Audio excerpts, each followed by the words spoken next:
Orson took a deep breath in the ship's command room and looked around at his team.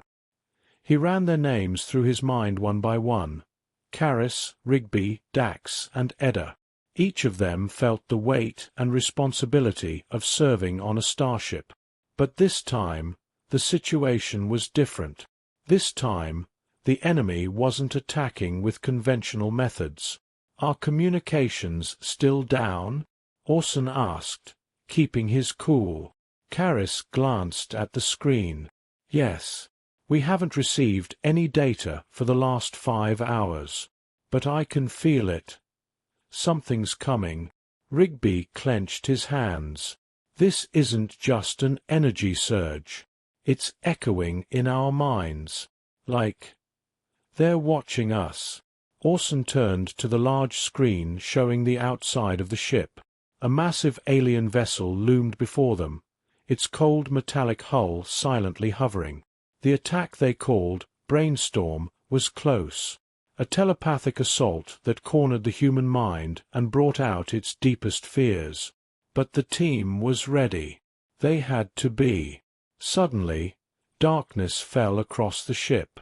Orson turned to his team. "It's starting." They felt a weight in their minds. Their vision blurred, and deep fears echoed in their thoughts. Edda collapsed to her knees, clutching her head. "No, no, we're not getting out of this." Orson quickly moved toward Edda, firmly gripping her shoulder. "Stay strong. We can get through this." But there was something the aliens didn't understand: humans' ability to confront fear. The team wasn't falling apart. They were holding each other tighter. Karis, instead of panicking, started working to fix the ship's malfunctioning systems. Dax began making jokes to ease the tension. Rigby, in his usual dark humor, muttered, "At least we've got a good view on our last day." Orson took a deep breath. "Fear won't paralyze us. We're in this together, and we'll weather this storm." As the ship drifted silently through the vacuum of space, the tension inside was growing. The aliens' telepathic attack continued to echo in the crew's minds, but humanity had not yet broken. Each member faced their fears, fighting an internal battle. Winning that battle would be the first step to defeating their enemy. Orson knew he had to rally his team. "Karis," he called out, "did you manage to reactivate the shields?" Karis was furiously tapping at the control panel. "Some of the systems are down, but 80% of the shields are back online. I need more time." The ship shuddered again. An energy wave from the alien vessel was slowly eroding the outer shields. Orson understood that the telepathic attack was designed to weaken them gradually. But the real threat wasn't just physical. The aliens were trying to break the human mind. Suddenly, an alien hologram reappeared on the screen. This time, it was a larger, darker figure, clearly the leader of the creatures. "You humans, you are making a grave mistake by underestimating fear," it began, its voice reverberating inside their heads. Orson closed his eyes, feeling the pressure. The creature was trying to find his deepest fears.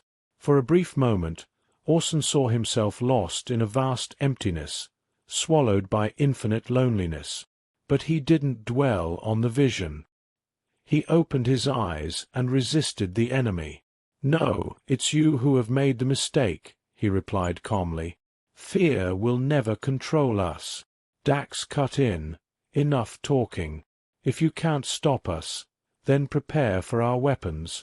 As he checked his guns, he added with a smirk, "Let's see what kind of weapon fear really is." Karis finally managed to fully activate the shields. "All right, the energy shields are up. But they won't last long," she said. Orson returned to the command chair and took a deep breath. "Our target is clear. We need to find the telepathic attack center on the alien ship. The only way to stop them is to strike directly." Rigby slung his weapons over his shoulder and turned to the team. "So, "We're launching an assault on a massive alien ship, huh? Sounds like my kind of fun." A small grin tugged at the corner of his mouth, a grin born not of fearlessness, but of dark humor that thrived on danger. "Team, gear up," Orson commanded. "We're setting up the landing party." As the human ship approached the alien vessel's shields, Orson and his team rushed to the armored landing pods. Despite the pressure of the ongoing telepathic attack, they had mentally adapted to the burden. Each breath was heavy as they entered the pods, but their focus was sharper than ever. This was a fight for survival. The pods launched into the void, hurtling toward the alien ship at high speed. As they neared their target, the outer surfaces of the pods shimmered with friction. Space became a massive, silent arena. When the pods slammed into the alien ship's hull, the enormous metallic surface rippled with impact. Explosive locks blew the hull apart, and the landing teams surged out. Inside, it was dark. Cold, metallic walls lined the corridors, occasionally illuminated by dim bioluminescent lights that reflected the cold, alien technology. But the darkness didn't slow them down. Rigby and Dax took point, their weapons raised. They were expecting traps or an ambush at any moment, but the ship was eerily quiet. The silence made Orson even more uneasy. This was the calm before the storm. "Karis, there has to be a way to reach the central systems," Orson said as he scanned the massive corridor ahead. "Where's the telepathic attack center?" Karis worked quickly on her portable computer. "This ship's structure is completely biological. It's like a living organism. I think the center is here." She pointed to a spot on the map of the ship's interior. "The telepathic signals are originating from this area." "This way," Orson whispered, motioning for the team to follow. His eyes had caught the flicker of shadows moving in the darkness. Suddenly, a sound echoed. The first alien soldiers appeared, tall, gray-skinned creatures with weapons aimed directly at them. Their eyes showed no fear, only a cold, ruthless intent. Rigby pressed himself against a wall and opened fire first. "Here we go." The sound of gunfire echoed through the corridors. As Rigby's laser rifle tore through an alien's chest, the creature collapsed to the floor. Karis and Dax moved together, covering each other as they advanced. The aliens' weapons, bioorganic devices fused with their bodies, were controlled telepathically. It was the opposite of human technology, but that didn't stop them. Rigby's shot pierced through another alien, sending it crumpling to the ground. Another alien, with a blank expression in its eyes, lunged at Dax, but Dax dodged the attack with a swift move and fired back, taking it down. "They're not invincible," he shouted. "They're just playing mind games." As the team pushed deeper into the corridor, the fighting intensified. Orson still felt the echoes of the telepathic assault in his mind, but every shot fired, every breath taken, only strengthened his resolve.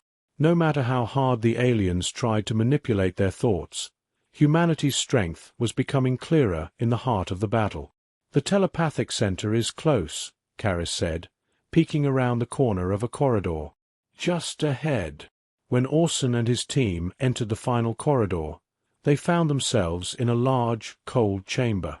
In the center stood a massive telepathic amplifier, the source of the aliens' mental control. But standing right in the middle of the room was something else, the alien leader. Its eyes were empty, but the power in its mind was immense. Orson took a deep breath. "Now it begins," he said. "It's time to end this fight." As Orson stared at the alien leader standing in the center of the massive room, a moment of silence enveloped everything. The team, weapons at the ready, felt the immense telepathic pressure weighing down on their entire being. The creature stood right in front of the massive telepathic amplifier, its gaze cold and calculating. The voice in Orson's mind was far stronger than anything he had heard before, the pressure threatening to overwhelm him, seeking to break him entirely. "Humans, your will shall break. Fear will destroy you," the creature said with a voice reverberating deep within Orson's mind. There was a hint of both frustration and anger at humanity's resistance. But now, it was ready to unleash its true power. Orson took a step forward, never breaking eye contact with the alien. "You've used fear as a weapon, but you never understood the true strength of humanity," he said. "Fear is just an emotion. We were born to overcome it." Meanwhile, the telepathic pressure was intensifying, forcing each team member to face their deepest fears once again. Dax trembled as he relived a dark moment from his childhood, while Rigby clenched his fists, terrified of losing those he cared about. Karis seemed to be falling apart internally with every step, yet she continued moving forward. "Damn it, this creature is trying to dig into my mind," Rigby muttered, wiping the sweat off his brow. But despite the weight of the pressure, his resolve had not faltered. Suddenly, the alien leader amplified its telepathic assault to the extreme. The team members began to collapse to their knees, their minds subjected to an unbearable weight. It was as if the most vulnerable corners of their psyche were being exposed, their darkest fears weaponized against them. For a moment, their eyes went blank, caught between reality and nightmare. As Orson began to kneel, he saw flashes of the fears he had long buried deep within his mind: loneliness, failure, the fear of losing his crew. But a voice within him, small yet growing stronger, cut through the darkness and gave him resistance. He remembered the deepest strength of being human: willpower. He wasn't going to give in. He would accept his fear, but he wouldn't let it control him. "Humans live with fear every day," he whispered to himself. "But fear doesn't control us. We control it." He opened his eyes, with clear focus, and stood back up. He was locked on the enemy. Gripping his weapon tightly, he took a step toward the alien. He glanced at his team. They were all still battling their inner demons, but slowly, they too were regaining their strength. "Team, stand up," Orson shouted. His voice was commanding, filled with the kind of leadership that cuts through chaos. "This fight will be won in our minds. We won't let fear defeat us." Karis, Dax, and Rigby, breathing heavily, began to regain their footing. Each of them confronted the fears lurking in their minds and pushed them away. Their eyes burned with resolve, and one by one, they stood tall again. "This creature is nothing but an illusion," Rigby said, raising his weapon. "Let's show it fear has no place here." At that moment, the alien leader moved closer to the amplifier and focused its telepathic powers even more intensely. The room pulsed with energy, a barrier of invisible force trying to push the humans back. But Orson and his team had regained their strength. The chains of fear had been broken. Dax hurled a grenade toward the alien. "Let's see how you handle this," he shouted. The explosion sent a shock wave through the center of the room. The creature staggered momentarily, regaining its balance quickly, but the attack gave the team the opening they needed. "Now!" Orson shouted. "Fire at will." In an instant, the bright lights of laser fire pierced the room's darkness. Orson aimed his weapon directly at the alien's chest and pulled the trigger. Each laser shot created shields of energy around the creature, but the alien's defenses were weakening with every blast. Karis and Rigby pressed forward, firing from different angles, steadily closing in on their target. Despite the alien's telepathic attacks, the team's advance could not be stopped. In a desperate move, the alien activated the telepathic amplifier. The room surged with overwhelming energy, and Orson felt a sharp burst of pressure in his mind, momentarily dazing him. But he held firm, his mental strength holding fast. As his vision cleared, he spotted a weak point near the amplifier. His instincts told him this was it, the key to ending the fight. "Edda, "The amplifier's weak point is right there," he yelled. "Set the explosives." Edda sprinted toward the amplifier. Sweat poured down her face as she struggled to place the explosives, hands shaking under the weight of the telepathic onslaught. It felt like she was drowning in the creature's mind, but Orson's voice echoed in her thoughts. "Fear is just an illusion. You are the real power." Edda took a deep breath, steadied herself, and planted the explosives. She pulled back quickly. "Explosives are in place," she shouted. "Detonate it now," Orson commanded. The moment Edda triggered the explosives, a massive blast ripped through the room. The telepathic amplifier shattered, sending waves of energy crashing outward. The alien leader's protective shield collapsed. The creature let out a silent scream, echoing only in their minds as it fell to its knees. Orson, standing over the defeated alien, raised his weapon one last time. "This is your end," he said, pulling the trigger. The alien collapsed, its telepathic power extinguished. When the dust settled, only the faint smoke from the explosion and a deep silence filled the room. Orson took a deep breath as he looked at his team. "We did it," he said. "We won this fight. We conquered fear." Rigby slung his weapon over his shoulder and smirked. "Looks like this little fear show is over." The team exchanged glances. They were exhausted, but in their eyes shone the light of victory. The aliens' greatest weapon, their attempt to control humanity through fear, had failed. Humanity hadn't surrendered to fear. They had overcome it with their will.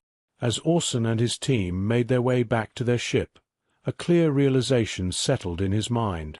Fear might be humanity's greatest enemy, but it was also the source of its greatest strength, because once a human faces fear, it can never rule them again. I hope you had a good time. If you liked my story, do not forget to comment and subscribe to my channel. Goodbye. See you in the next story.